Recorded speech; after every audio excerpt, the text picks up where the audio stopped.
Greetings again, everyone. I'm Lynn Joffe with another edutaining episode of Solid Gold Stakeholders.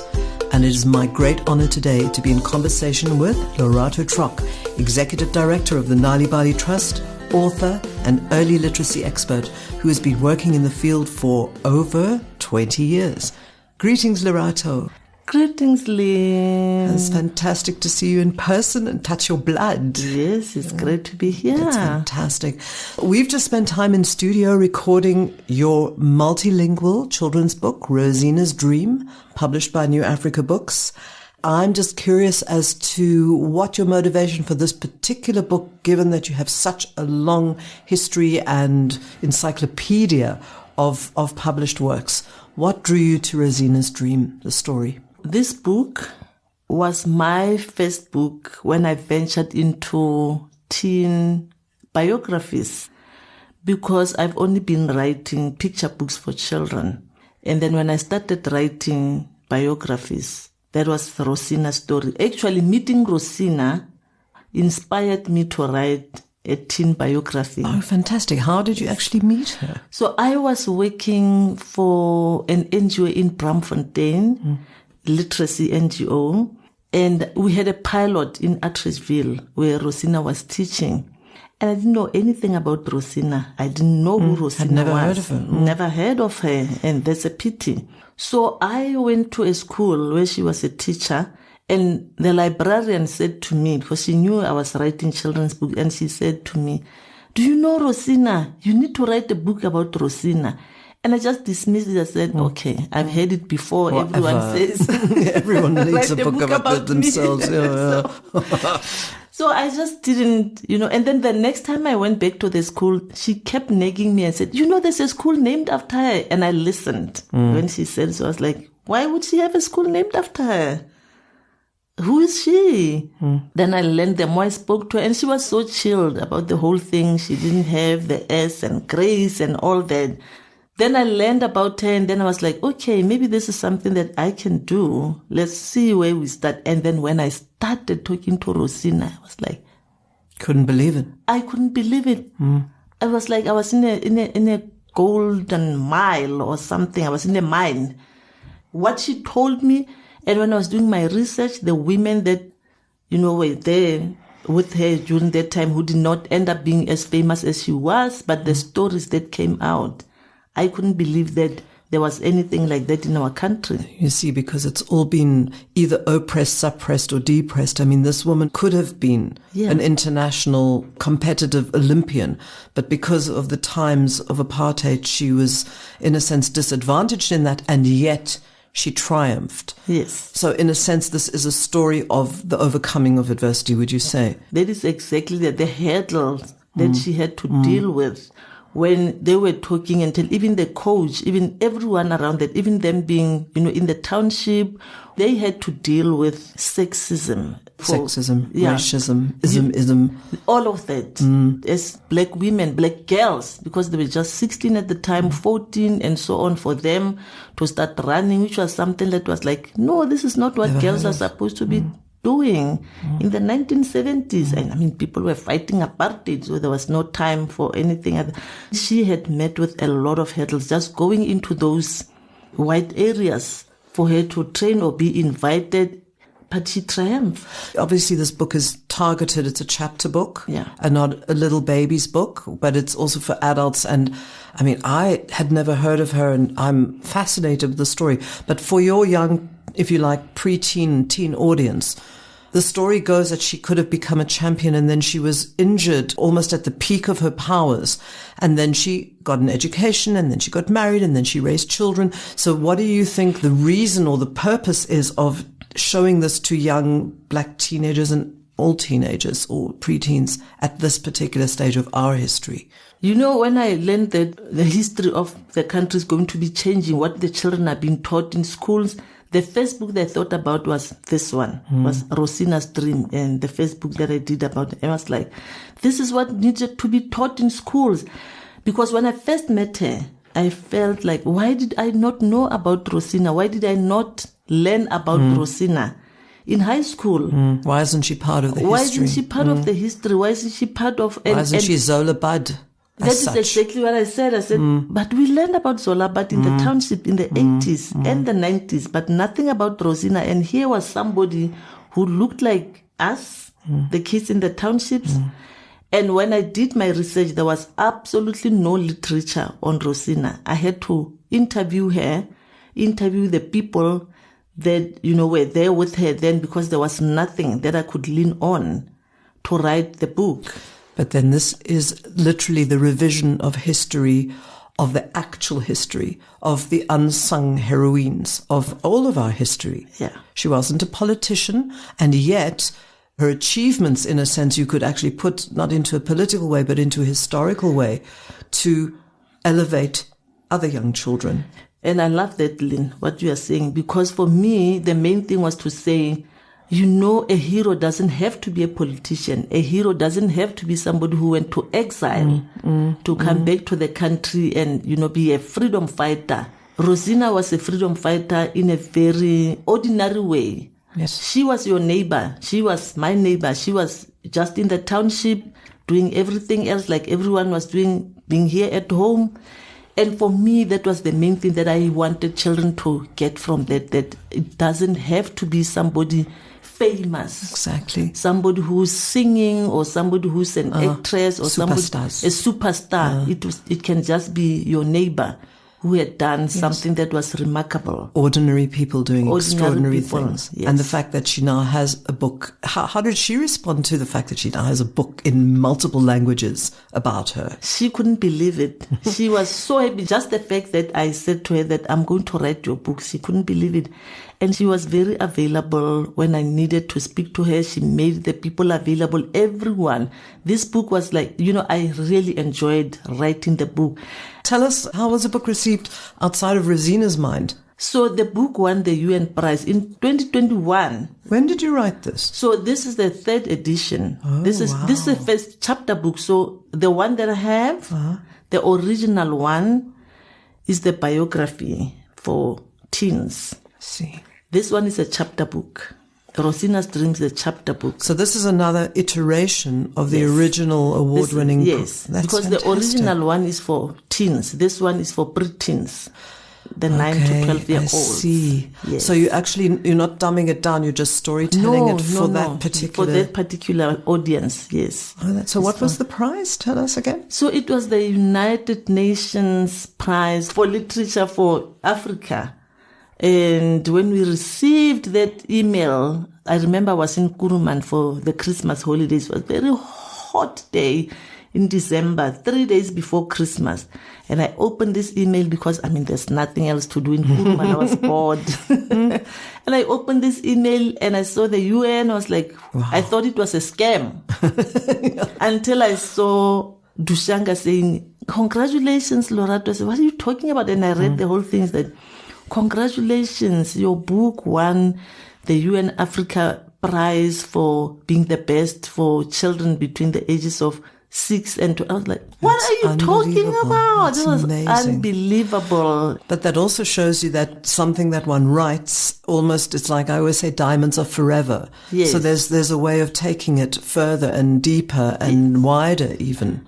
And this, so I was thinking about, there was a time when I was thinking about before the chapter book that I'm going to make Rosina a picture book. This was the first time that I wrote a biography. My background is mostly in picture books, writing, 32-page book, pictures for children, babies. It can go further.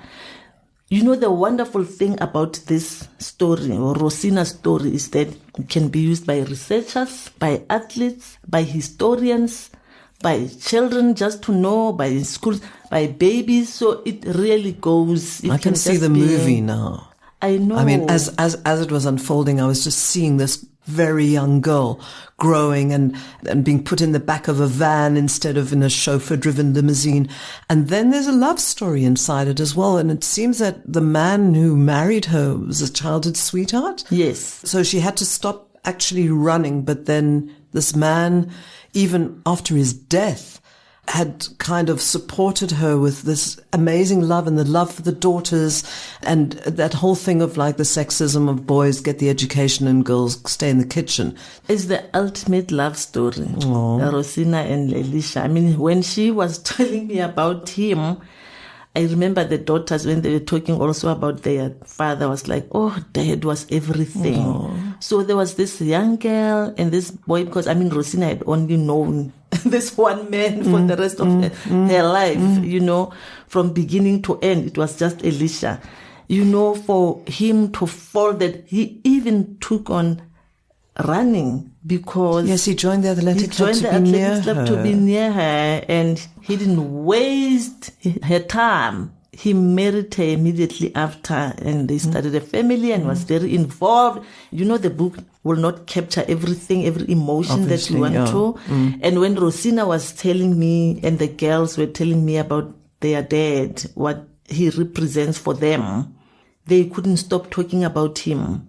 Because he passed away, right? He passed away in 2013. Yeah. He passed away in 2013. Having lobbied the government for the green jacket. For the green jacket. Which is like the ultimate sports honor, right? Yes. Which she couldn't get during the apartheid because of... Yes. Yeah. Then a month after he passed, a letter came from the government to say, yes, Rosina is getting... And he's the one who wrote the letter. Yeah. So he was her champion. So he was a champion until... So beautiful. And then she got that green jacket a month after he passed. Wow.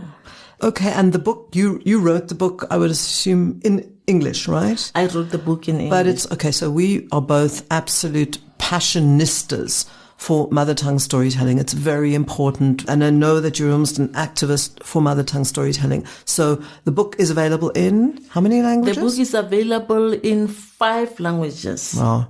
So English, Setswana, Afrikaans, Zulu, Xhosa. Okay. And now on Solid Gold Storytime, the book will be available. You have read the whole chapter book. It's our first chapter book in English and in Setswana. We just didn't have time for Afrikaans, which is actually the irony of the 76 riots, because Afrikaans in a way has its place as a language of the people now after 40-something years. Do you agree that Afrikaans has kind of transcended its mark of the past? Because I believe you are ons is al tweetalig, maar so I don't think that Afrikaans was an issue.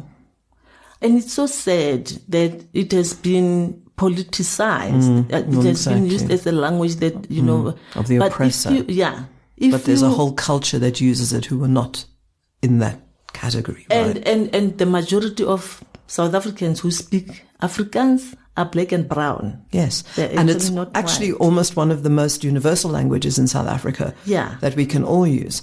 Exactly. So it's not actually not a language, it's a culture. It's a culture. I mean, where I grew up, where I was born in the Northern Cape, more than 60% of the population speak Afrikaans. It's Botswana people, it's the colored people, it's white people, it's everyone speak Afrikaans. You can barely make it out of the Northern Cape if you don't speak Afrikaans. We're going to have to come back and do this one in Afrikaans. We are. But in a sense, it's actually the ability for... I've worked a lot in the multilingual space. They always talk about literacy as the ability to read, write, and speak a language. Yes. And it's very important because the tendency is for parents to want their children to read English. So do you think that this sort of widens the scope by having this amazing book in multiple languages so that people can choose? Of course. For us as South Africans, South Africa is a very multilingual society, multicultural as well. You barely find a South African who speaks only one language. We speak 2, 3, 4. I know people who speak all 11 languages. Code switching. So, code switching. And you know, for black people, we always add another language. Our English is just never just the English. We are born now. You know, and so on. So it's important for children to see all variants, all varieties of the languages of our country. You know, there's this whole thing that you must see people who are like you, which is in this book, a young black girl making good, winning competitions, finding the love of her life, and eventually being actually celebrated with a school in her name, the green jacket, and a book. But also, literature doesn't necessarily have to reflect you. It can take you to imaginary worlds that maybe were not part of you. So I'm not a little black runner, but actually during this particular period, I think we're the same age, Rosina, and I can't wait to meet this woman. But I also, it shows me something of my history that I didn't know for somebody different than me, and I can imagine myself into her. Do you think it's important because so many children's books were not reflecting the lives of little kids here or children growing up, but also imagination plays such a role in it? Yeah. And that is so important, what you are saying, that you not being a little black girl at the time, but learning this and so on. That's why we write books. Exactly. Well, not only South African children, but for children in South Africa or children elsewhere who can read this book and say, wow, I didn't know this. This is part of my history. And maybe I can, go meet Rosina or people like her and just...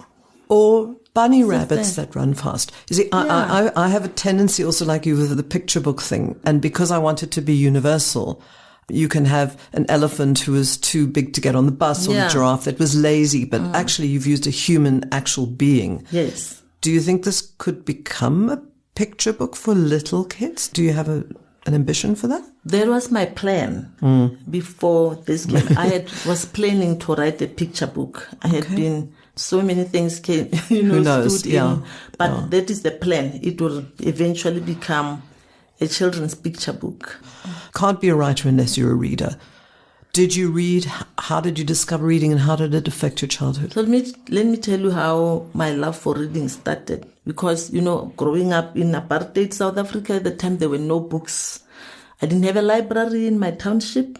But the whole thing of storytelling came from my mother. Oh, wow. My mother's oral storytelling. She's the one who, the whole thing of loving stories and so on, that was my mother. So would she tell them to you? Yes. In bed or? No, so my mother had 6 girls and would sit around and she would tell us stories. When I say every day, I mean every day. Wow. I mean every evening. Beautiful. We will sit there in our small little sitting room and she will just tell us the stories in Setswana, all of them in Setswana, and all these fables and folk tales. So Beautiful. I just so you absorbed it into your pores. Everything. For me, that was the best in my childhood. I absorbed everything.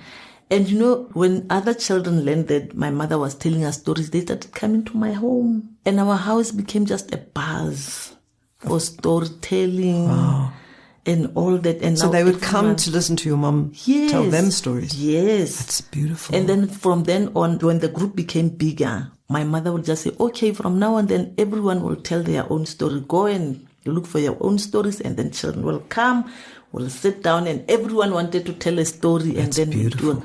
What a way to educate a generation. Yeah. Did she ever write any of these stories down? Did you? No, I did write some. I mean, there were Tswana folk tales. The famous one is Tselane and the Giant. My mother told us, and I wrote that one. And so she was the inspiration. She for your was reading the inspiration. and writing and listening. You see, because listening is so important. Yes. So you grew up with audio stories. You became a writer. We also believe that hearing, audio, spoken stories are precursors to the ability to read and to develop a love of literature. Would you agree with that? So what children need, the thing about literature and promoting reading, literacy and all that, oral literature is just as important as that, because you need to understand as well how, the dynamics of our country. Children living in rural areas with grandmothers are the one who are, heading the household. They are not able to read the book, but they've got oral literature. They tell the children stories, just like my mother, who was not an educated, in inverted commas. So it's important for children to hear, to see, and to touch. Absolutely. It's important for all of that. Little fetuses can hear stories through the womb. Yes. So it's actually the first sort of sense that a human being develops is the ability to listen, to hear. Can I tell you what happened when I was expecting my daughter? I read her stories all the time. And I remember when she was a teeny tiny little thing that came out, My daughter loves oral stories. Just like my mother did for me, I did the same thing for her as she was growing up. And that's all she wanted from me. She just wanted me to tell her stories. What's very interesting is that I learned my stories through singing. My mother was a singer. And, I've always said I came out of the womb singing Summertime, which is a slight exaggeration of a storyteller. But the love of it genetically, if you like, through the DNA, but also having heard it, we were sung to for years and years and years. And the songs were story songs. Spaghetti, I'm a coming to get you. And I wish she'd written them down, but obviously it has influenced, I think, one's mother, or one's sort of almost the mother root. Yes. Is that influence? Does your mother still live? No. My mother passed in 2012. Okay. But she left such a legacy. She left such a legacy. Wow. I remember when She needs a book about her. No. When the Rosina book published, and somebody said to me, when I read these books, I can tell, you are a storyteller, I can tell that you listened to stories. The way you are writing is like you are an oral storyteller. And I just felt like my mother was validated. At last somebody said something about my mother. But that's so interesting, because storytelling, in a sense, precedes I'm a writer, I'm an author, I'm a published author, because every anecdote is not just I had a cup of tea. It's like, oh God, he didn't give me the water and it wasn't rooibos. Yes. So it's in a sense a mental state, storytelling. Yes, it really is, because you need to think about, when your story comes. I mean, that's me when I write, especially when I write, picture books for children. I put myself there and say, how do I want it to come out? But then you go back, I've always believed, into the inner child of yourself. Into the inner so you're child. You're a 6-year-old who can drink and smoke and write, kind of. So because it's coming from the inner child, that's where it resonates with everyone. Yes. With little children, with adults, with the dead, in a way. Yeah. With the ancestors. With everyone. And the books that I write are the books that I would have wanted to read when I was that age that I'm writing for, or as a teen. I would have loved to read those kind of books. And the kind of stories that I write for children, the picture books, are the stories that I wish I had read as a child. Because, because I grew up in a time where there was no books at home, didn't have a library. If you ask me what's my favorite childhood story or a book, I don't have it, but I have my mother's stories. I'll tell you about my mother's stories, that those are my favorite childhood stories. It doesn't have to be a book. But in this modern age, we could still have those spoken stories that are kind of lost to history, but we could actually record them. I mean, there's such a thing as audio recordings. Yeah. So this could be the salvation of this huge illiteracy crisis that we still have in South Africa. Yes. Because children can't read for meaning at the age of 10 and stuff. Do you want to say anything about that? And I always say, so here's the thing about literacy promotion in our country. When I keep saying that for the most, all this time we have been talking about reading and writing as the only way. There are so many ways. And I have said over and over that if we don't talk about oral storytelling, then we are leaving out a huge population of our country from being a part of that reading and writing literacy promotion. Because you've got grandmothers, you've got uncles, you've got grandparents in the African families who, they have that, the indigenous knowledge of storytelling, which can be made as part of literacy promotion. So if we just say reading and writing all the time, what about that? I didn't just write the stories. I didn't just become an author because somebody gave me the books to read. I listened to the stories. Yeah. And then the story grew inside of me. And then when I started writing, I thought of the stories and I was like, okay, I heard this story. And so it's that. You start there. I was channeling it. I was channeling it. So even in my writing, even in writing a biography, I'm channeling a story. I don't want it to just be a book about somebody. I want it to tell a story. I want that when you read it, you hear a voice. Doesn't have to be my voice, but you hear a voice, even if it's your own voice as a reader, but it needs to come out. When I write, I have to read it aloud to see if it resonates, because of the rhythm and the movement, because I suppose because I come from a musical background, but also literary aspiration. And so it's what it sounds like that is the ultimate test of a good story, right? Yes, exactly that. Oh, fantastic. So, Lorato, thank you so much for joining us. We just want to know, where can people get hold of these books? People can get hold of the books on the website of New Africa Books. Which, link below. Link below. Any bookshop, exclusive books, and widely available. If it's not there in the language you want, let them know. Let us know. Let Dushanka know that you would like to have a book in your language, and they'll make a plan. She always makes a plan. You know, she always does. Yeah. So, Lorato Trok, you're a gold mine of information and storytelling. Thank you so much for taking time out of your crazy schedule to chat to us on Solid Gold Stakeholders. Thank you so much for having me here. It was really fun. It was fantastic. Yeah. And of course, you can listen to the stories in English and Setswana and forthcoming languages on Solid Gold Storytime. You've been listening to another Solid Gold podcast.